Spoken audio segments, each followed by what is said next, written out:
All right, welcome. Another night of bedtime story with the boys tonight, and it's Dad by himself with the two boys tonight. Both boys are in bed, ready to go, and this is another night of another story. So, for those of you that might be tuning into the first time, obviously there are a lot. We looked at this just a minute ago. There are a lot of these stories now on the channel, on my channel, my YouTube channel, with a total of like 4 subscribers. So we're really killing it. But that's not really what it's about. It's really about just getting these books documented. And we have another one tonight. Again, these books are books of certain values that historical figures have embodied or portrayed in their lifetime.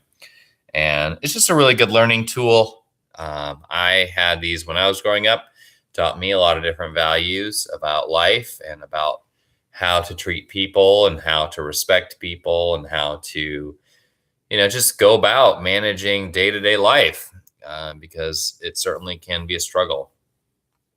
But these books are very inspirational, motivational, really good stories about people. And they're done a long time ago. That's part of the reason why we're doing this, is to document them and to put them on the internet so they can be saved for a long time. I have 2 small children. They're 9 years old and 6 years old. And, if they want to access these stories when they're 79 and 76 years old, they would be able to. Yes, sir. But what if when we grow up, we take the books? Yeah, I mean, obviously, taking the books, that's kind of the whole thing, is that, I had these books when I was a kid, and I got, Kind of like tradition. yeah, tradition. Yeah, I got these books passed down to me from my parents, and you boys certainly will get these books passed down to you. When you have your own children, if you have your own children, if you decide to go that route, Or we could just read them. or you could just read them, or you could just listen to them on YouTube, because that's where we are. So we're going to get started tonight. Tonight's story is the value of facing a challenge. The story of Terry Fox. My good friend Dan Saunders loves Terry Fox, knows all about him. So this is a story that probably rings true for him. I should probably text him and tell him I'm going live reading the Terry Fox story. He probably won't care. But I'll let him know. I'm sure he'll appreciate it. Daddy. Yeah. Yes, Lucas. I remember the story that Dan told you, but I heard it. But like there was a story about like her son thingy. She was riding her bike down the driveway, and she fell and she broke her arm or her leg. Oh, yeah, that was someone he knew. Yeah. Okay. All right. So, are we ready to go on the Terry Fox story? All right. Eyes closed. We took some deep breaths. We're ready to roll here for this story. Yes.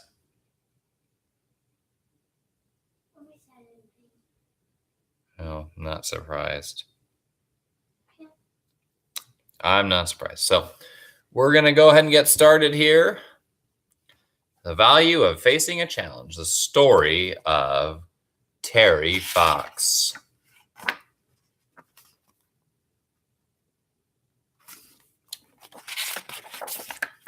Admittedly, I didn't know a lot about this one. So this is one of these stories, and I know I've been touching base about many of these.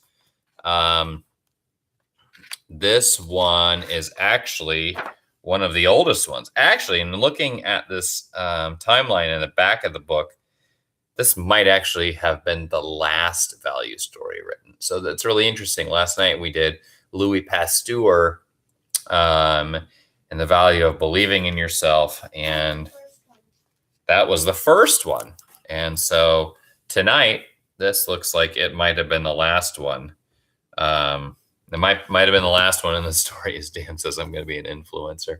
Probably not. It's really not what we're going for, actually. We're just honestly trying to just document these books and gives my kids something to listen to at bedtime. But this one was done in 1983. So 1983, it's actually when our boy's mom was born.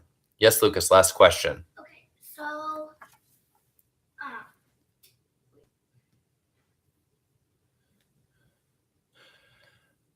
I'm waiting for your question with that great anticipation. I'd like to get into this, reading this story. Okay. So interesting. 1983 is when this one was written. I know, like, some people in 1983 were probably already in like first grade and stuff. And probably people born in 1976. It's really old. It's probably like 7 years old. So like first grade. Yeah. I mean, some people, that's how it goes. All right. So here we go. You're not ready. You're not lying down like you're supposed to. Thank you. Okay. That's great.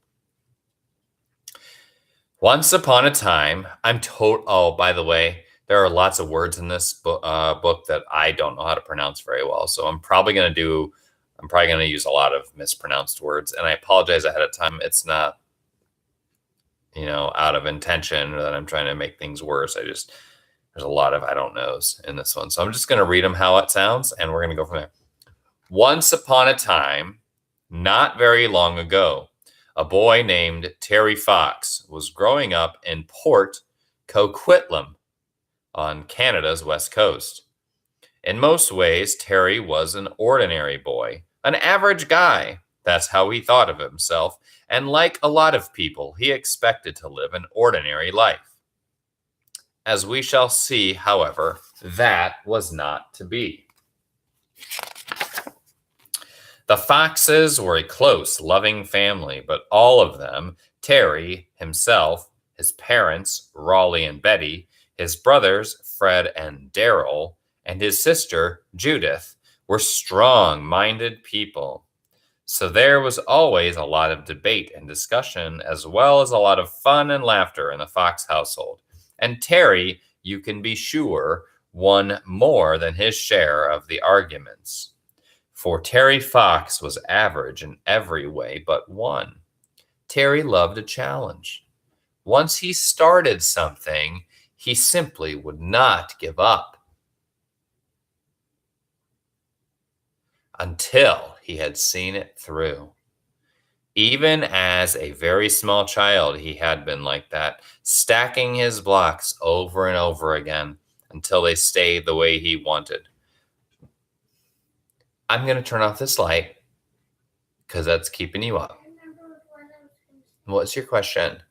Hustle up. I didn't know the question, but so we're putting these stories online, on YouTube, because if other people want to listen to them, they can learn. Right, yeah, that's true.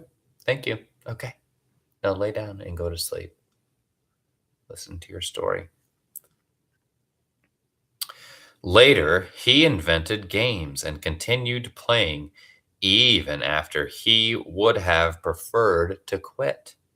Terry always liked to finish what he started. Terry, for the last time, will you please come to supper? His mother would call. Okay, Mom, was the usual answer. I am coming.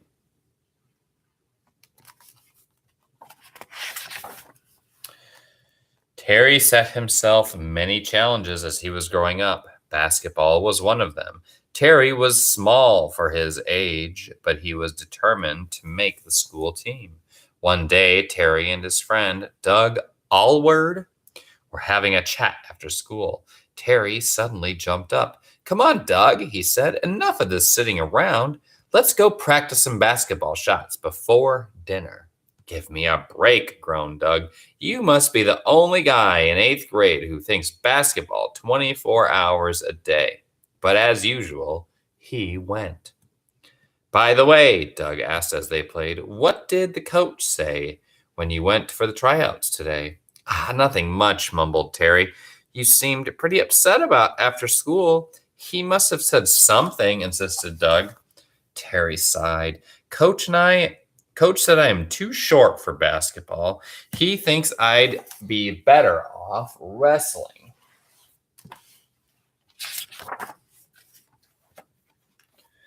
What the coach didn't know was that telling Terry he couldn't do something was just the kind of challenge that would make him go out and find a way to do it. Terry worked harder than ever at his basketball. He practiced with Doug, and he even took up cross-country running. I hate running, he confided to Doug, but the coach said it would toughen me up. To the coach's surprise, Terry improved enough to make the team. He was the last player chosen, and he didn't play much in games at first, but he kept on improving. Soon, Terry was graduating from high school. His father was very proud of him. My Terry is certainly something else, he told his friends at the rail yard where he worked. He got almost straight A's. Yes, sir. It was a real challenge for him, too. And making it on the high school basketball team was even more of a challenge. Terry's father enjoyed boasting to his friends at the rail yard. Not only did he make the basketball team, he added, beaming, but he and his friend Doug shared the Athlete of the Year award. Raleigh Fox had every right to be proud of his son. Terry applied to and was accepted by Simon Fraser University. What is this kinesiology you are studying?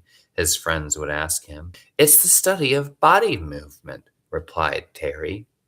Terry was as keen as ever on basketball, and once he made the team through sheer hard work. But before he finished his first year at the university, something very sad happened.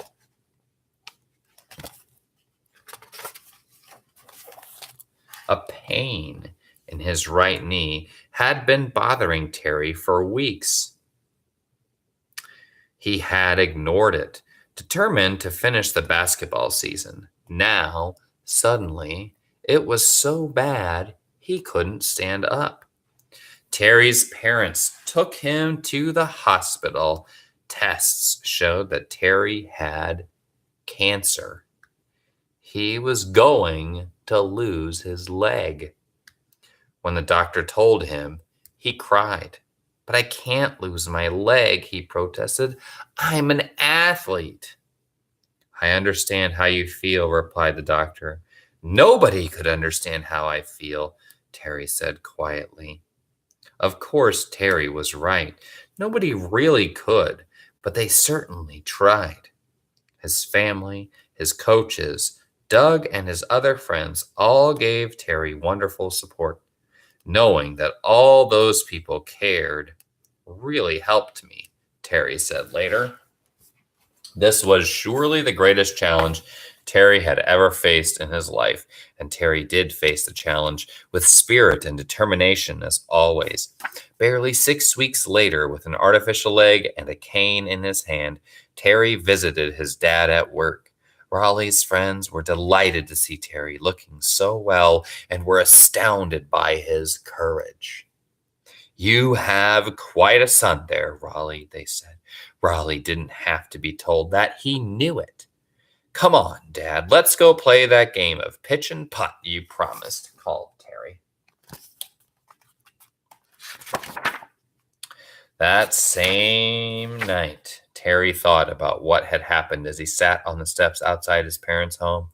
They're all really supportive, he thought, but it's funny. I am the one who has to cheer everybody up. Even Terry Fleming, my basketball coach, was really down when he came to visit me in the hospital. They don't understand how I feel inside. This is a new challenge and a big one at that, but I can do it. Then Terry pulled out a folded magazine article from his pocket. He opened the rumpled paper carefully. The article was from Runner's World, and the coach had given it to him in the hospital. It was about Dick Traum, who also had an artificial leg and who ran in the New York Marathon. Well, if he can do it, thought Terry, I can too. In fact, I am going to do more than run in the New York Marathon. I have a dream, a challenge for myself. I'm going to run across the whole of Canada from sea to sea. It will be my marathon of hope, and all the money I can raise will go to cancer research. Do you think Terry could really do it?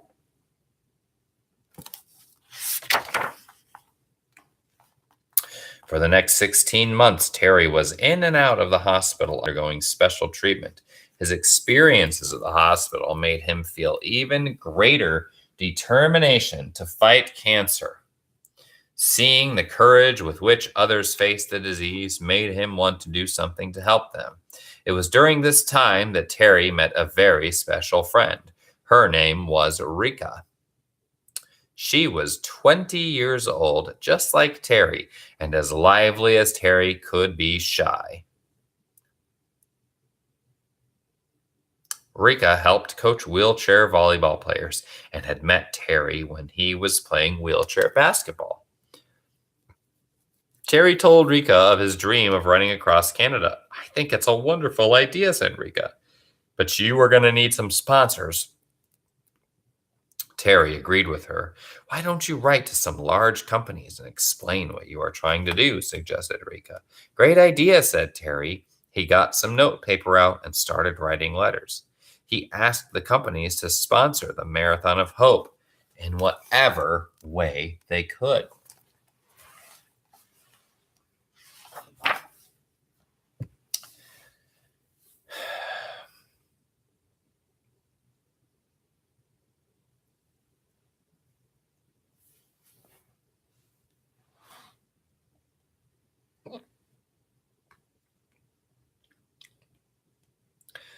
Terry began to prepare for his marathon. He started by running short distances, but every day he ran a little longer. In 7 days, Terry was running a mile. One day, as Terry sat and rested after running, he suddenly thought he heard two little voices. Hi there, Terry, they seemed to say. Our names are Speedy and Spunky. Startled, Terry looked down to where the voices seemed to come from. He felt he was imagining things. Where do you think this was coming from? For there on his running shoes were two smiling little faces looking up at him. Don't be startled, Terry, they laughed. We just want to be your friends. Terry thought for a moment and said, well, faced with this challenge, I am certainly going to need my shoes to be my friends. You will have to carry me a long way. The two little faces smiled up at Terry. Don't worry, we won't let you down. You will have a lot more training to do, but you are getting healthy and strong and running hard. You can do it, Terry. Well, I am certainly going to depend on you, my friends, laughed Terry. To test himself, Terry entered the Prince George Marathon. He intended to run only half the distance, but Doug had different plans for Terry. Come on, Terry, you can finish, needled Doug, knowing Terry always liked a challenge. Doug nagged a very tired but excited Terry across the finish line. You did it! You did it! Cried Speedy and Spunky as Terry smiled.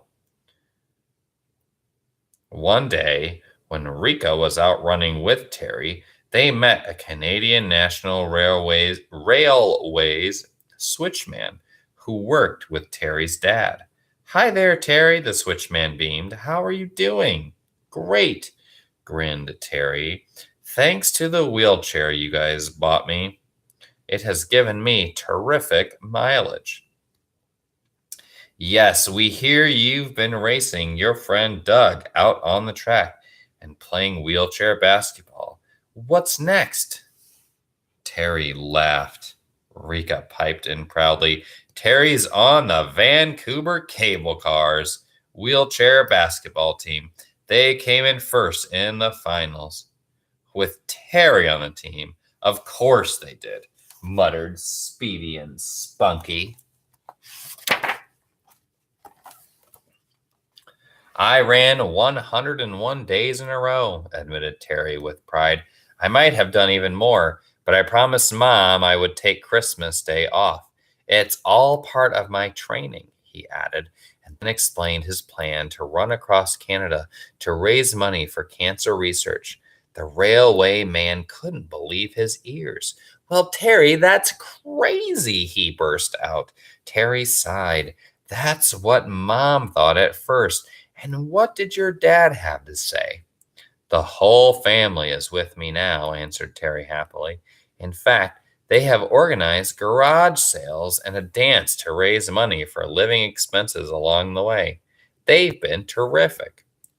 When the railway man still looked doubtful, Rika spoke up. I think it's a wonderful idea, she said firmly. I'll be praying for him. Terry grinned. And Doug is going with me. He wasn't a bit surprised when I told him. He just asked, when were we leaving?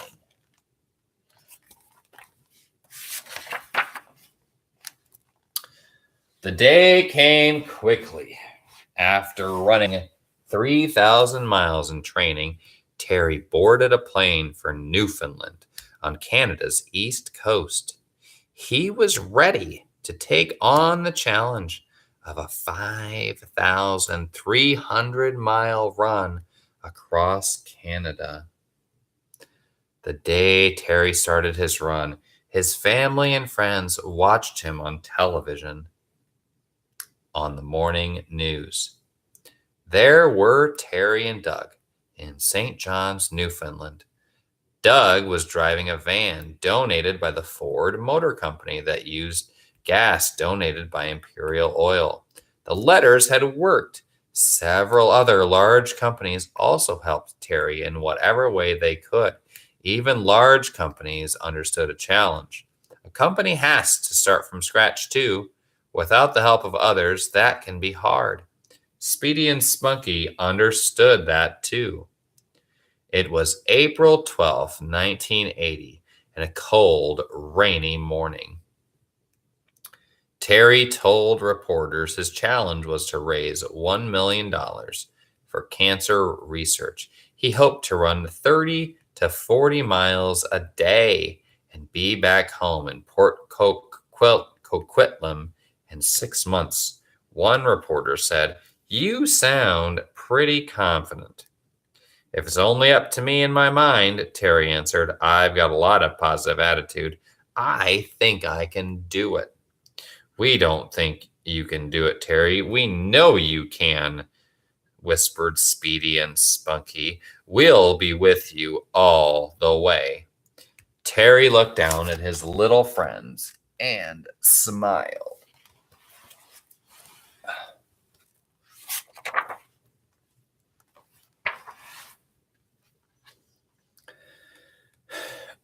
When Terry began his run, Speedy and Spunky were discussing quietly how they could make it easier for Terry. Spunky was on Terry's artificial leg, and Speedy was on his good leg. Okay, Terry, how about starting with a double hop on me, suggested Speedy, and then a long step on me, added Spunky.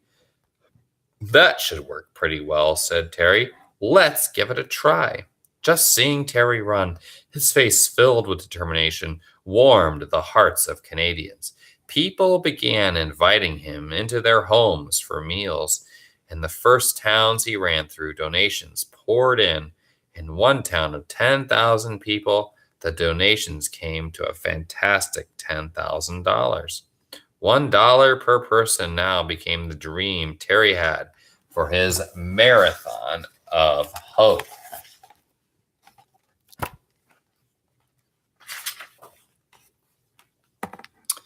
Things weren't all rosy, of course. Over the next few weeks, Terry had many disappointments. He would make it all the way from one town to the next, and often no one was waiting. And that meant no money for cancer research.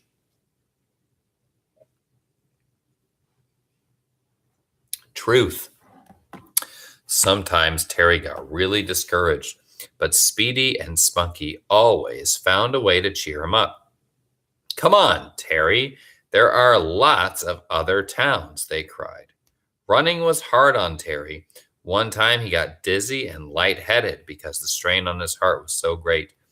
That really scared him.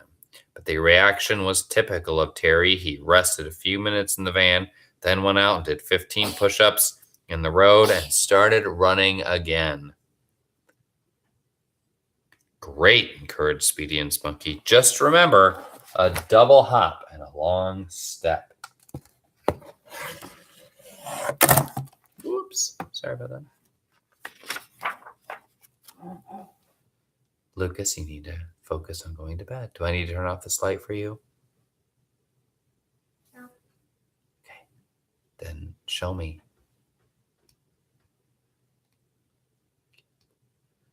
Terry's Marathon of Hope collected $40,000 in Newfoundland. Children donated their allowances, and one group wrote a special song to welcome him to their school. Terry told them, I bet some of you feel sorry for me.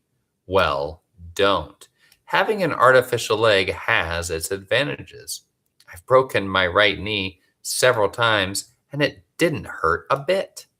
The children laughed. They really liked Terry.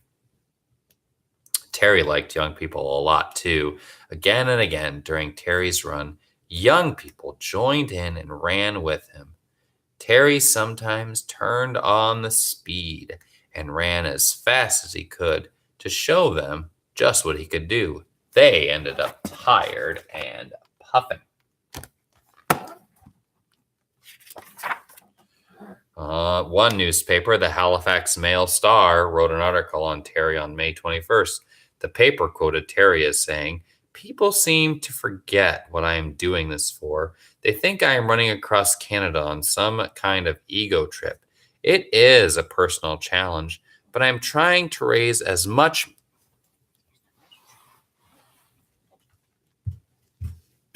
money as I can for cancer research. I need their support. Terry made steady progress running on Prince Edward Island and then across New Brunswick. The donations kept coming, and Terry pounded out the miles no matter how tired he got. Just the running would have been hard enough on Terry, but he also had to attend press conferences and fundraising dinners after the day's run was over. Fortunately, Doug and Terry's little friends, Speedy and Spunky, were always there to support him. I know you are tired, but these people are donating a lot of money to your cause. It gives them a thrill to see you in person. You owe that to them, Speedy reminded Terry. Terry didn't really need reminding. He understood his responsibilities very well. He went, and most of the time, he enjoyed himself.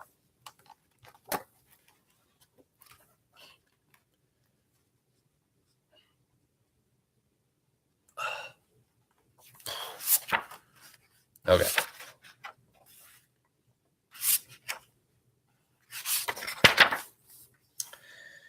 In June, Terry got a wonderful surprise. His younger brother, Daryl, joined him on his Marathon of Hope.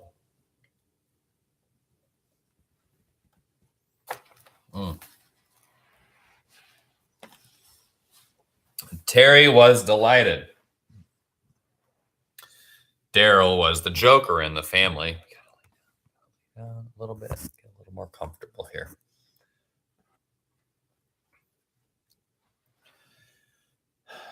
I'll bet you can't do this, chanted Daryl as he leaped into the air and clicked his heels. I don't think I would try that if I were you, warned Spunky. Terry laughed. I leave that sort of thing to Daryl. Having Daryl along really gave Terry's spirits a lift, especially on tough days. And there were still tough days.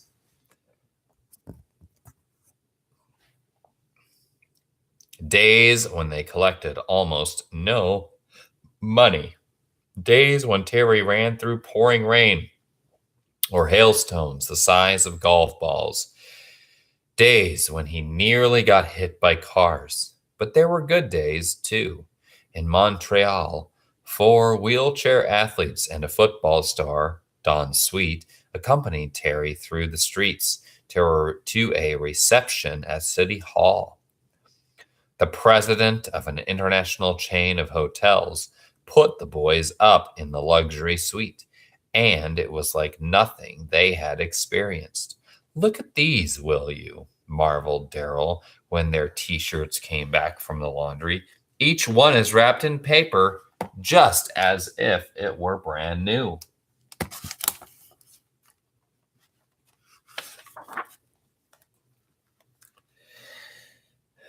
But it was in the province of Ontario that the Marathon of Hope really got up steam. Hawkesbury, the first town inside the Ontario border, welcomed Terry with cheers, balloons, and a brass band. He got a police escort with lights flashing. 2 young bicyclists, Jim Brown and Garth Walker, met Terry in Ottawa, the capital of Canada. They rode 300 miles from Toronto in 23 hours to bring him more than $50,000 in cash and pledges they had raised for the Marathon of Hope.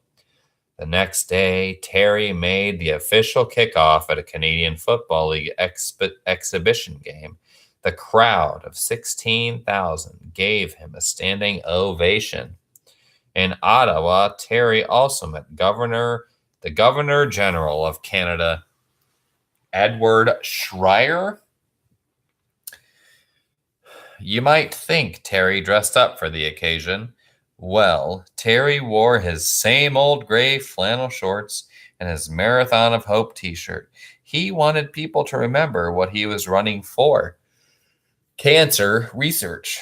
He wore these clothes when he met Prime Minister Pierre Elliott Trudeau, too.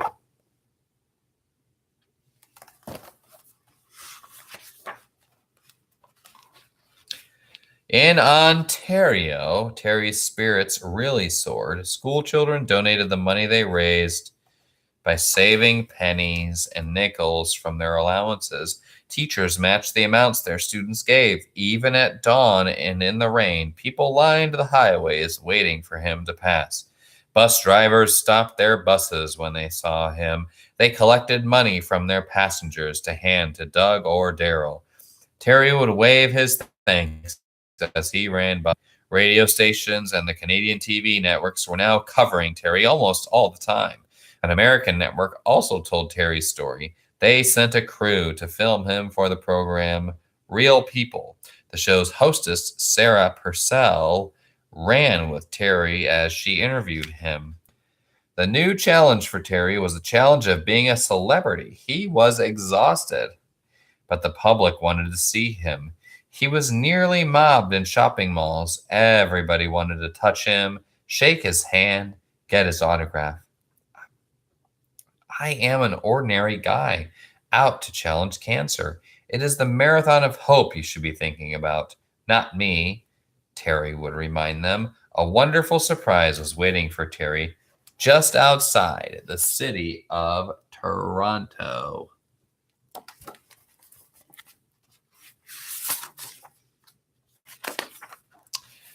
Terry was tired and let me make sure I got that right.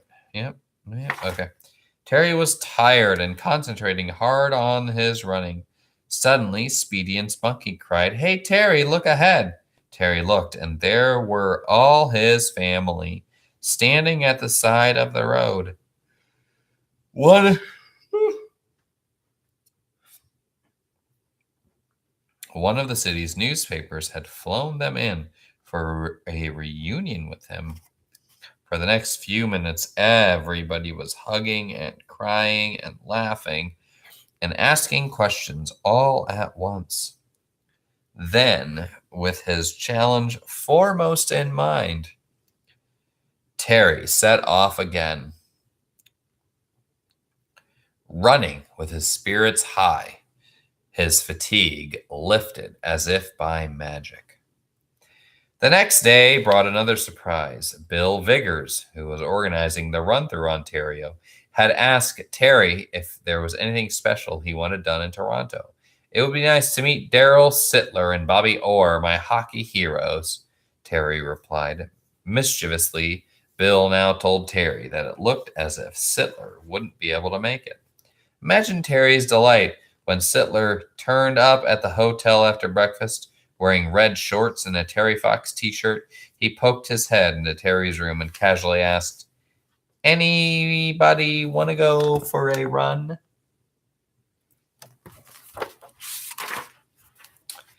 Terry took Toronto by storm as he ran downtown through 90-degree heat in the lunch hour traffic. People lined the streets, sometimes 8 or 10 deep, applauding wildly. A wedding party on its way into church turned back, and everybody, including the bride, groom, and minister, joined the cheering and the giving. One man got so carried away, he gave all the money he was carrying, and then had to ask for enough back to pay his bus fare.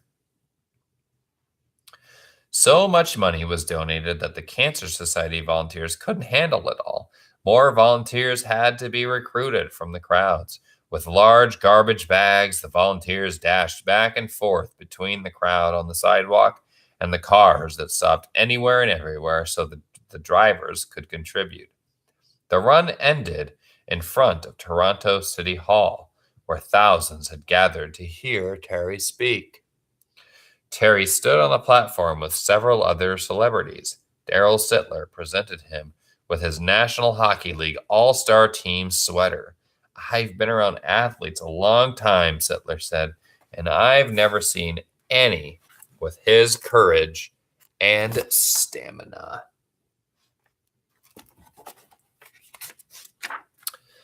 The crowds and the fundraising continued as Terry ran through the heavily populated centers of southern Ontario. Every day's run became a parade of kids, adults, police escorts, film crews, honking cars, and dozens of volunteers dodging around collecting donations. Back in Toronto for a luncheon, Terry met his other hero, Bobby Orr. A large company had given Bobby $25,000 to present to Terry. The crowds were wonderful, but tiring. The heat was stifling. As Terry ran, his two little friends kept up their encouraging chatter. "You know, Terry, your example is inspiring people to join together in a common purpose," they pointed out. "It is making people want to try to do something to make the world better." The knowledge affected Terry deeply. To go on moving people in this way became a new goal and a new challenge.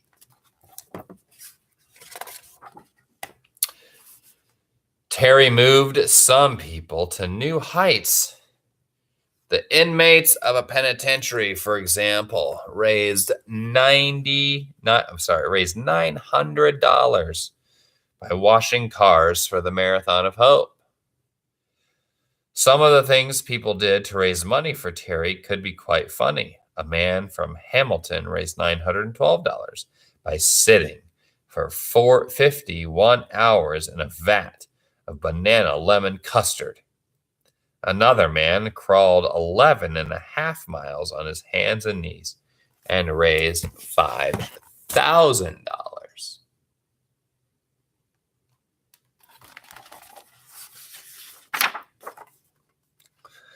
The pressure on Terry eased up when he left southern Ontario. The days were cooler. There were still crowds and dinners and lunches to be faced, but the towns were smaller and farther apart. Terry arrived in the town of Gravenhurst, Ontario, in time for his 22nd birthday. And what a birthday surprise! Gravenhurst had for him. In a town of 8,000, the citizens donated $14,000. That was almost double Terry's dream of $1 from each Canadian. Terry got birthday telegrams from everywhere. One from his home province of British Columbia had 1,000 signatures. About this time, some reporters began writing about how hard the running was on Terry. "Come on, Terry, surely you've done enough." Some people were saying, "It's time to quit." Terry knew they meant well, but he was not about to give up. The harder it was, the greater the challenge. Speedy and Spunky understood how he felt. "Hey, Speedy, I'm doing just great," shouted Spunky. "How are you doing?" "If Terry can hang on, I certainly can. After all, that is what we are here for," replied Speedy.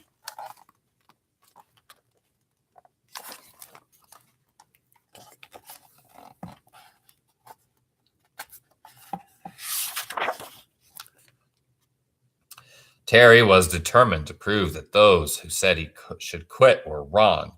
People had been warning him ever since Toronto that a particular hill in northern Ontario would be tough. The van waited for Terry halfway up the hill, where he normally would have stopped for a short rest. Imagine everyone's surprise when Terry just ran right by them. He ran all the way to the top without a break. Is that it?" He grinned victoriously at the top. "A piece of cake, Terry, a piece of cake," laughed Speedy and Spunky. In and out of the towns, people still lined the streets and highways to see and greet Terry.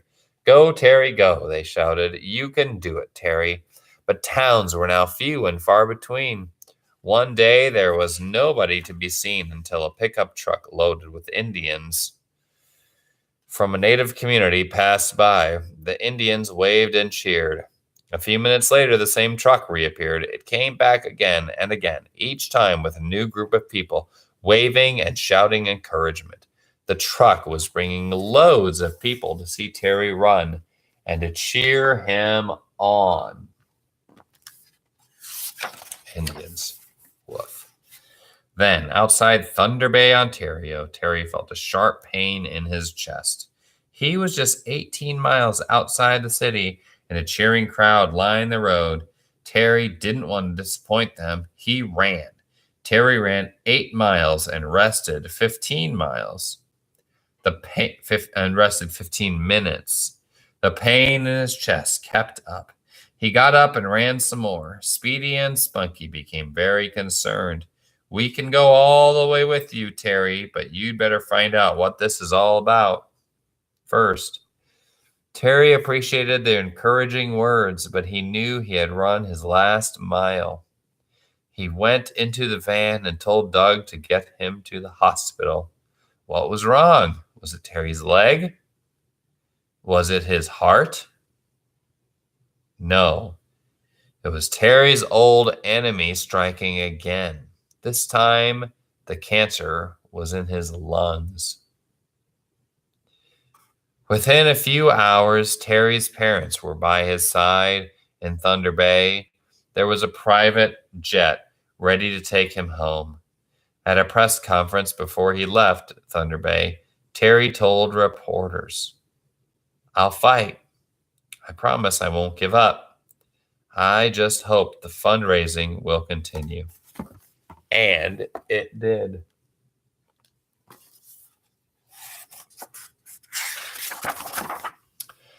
In only 5 days, a nationwide telecast was organized, a tribute to Terry Fox. Terry watched the telecast and couldn't believe his eyes. Stars like John Denver, Anne Murray, Elton John, Glenn Campbell, Gordon Lightfoot, and Nuna Mouskouri were singing for him. Karen Kane, Canada's prima ballerina, danced for him. By the end of the night, the people of Canada had pledged or donated $10.5 million to Terry's Marathon of Hope. Terry's own marathon might be over, but the Marathon of Hope was thriving. Over the next months, Terry faced a new challenge, and as he had promised, he fought hard. Terry studied the Bible a lot during those months. I guess by believing in God, you can't lose, he told reporters. Do you think people forgot Terry Fox as the months went by? I guess not, since there's a book about it. Absolutely not. Terry became a most honored man. At age 22, he was the youngest Canadian ever to receive Canada's highest civilian award, the Companion of the Order of Canada. He received many other awards too, including one from the American Cancer Society. A stamp honoring Terry's achievements was issued. His portrait was enshrined in the Canadian Sports Hall of Fame. September 13th, he was designated as Terry Fox Marathon of Hope Day. Every year on that day, Canadians would run, jog, or walk 10 kilometers, 6 1/4 miles, to raise money for cancer research. Thousands of letters and messages poured in to Terry from people all over the world. Some were from important people like Pope John Paul II and the President of the United States, Jimmy Carter. Most were from ordinary people whose hearts were touched by Terry. Some were simply addressed to Terry Fox, General Delivery, Canada. Terry Fox died on Sunday, June 28, 1981. It's hard not to be sad about this, but the important thing to remember is what Terry did with his life. Terry never let himself sit around and be sad. Instead, he went out and met the challenge. Terry didn't reach his goal of running across Canada, but he did reach the goal that was most important to him. He made millions of people all over the world aware of the need for cancer research. He raised more money than he had ever hoped he would. Dreams are made if people try, Terry said. Well, he certainly proved it. He proved that the individual, the ordinary, little guy, can make a difference. If you accept the challenge to give your best, no matter what the odds against you, then you too can make a difference, just like our good friend, Terry Fox.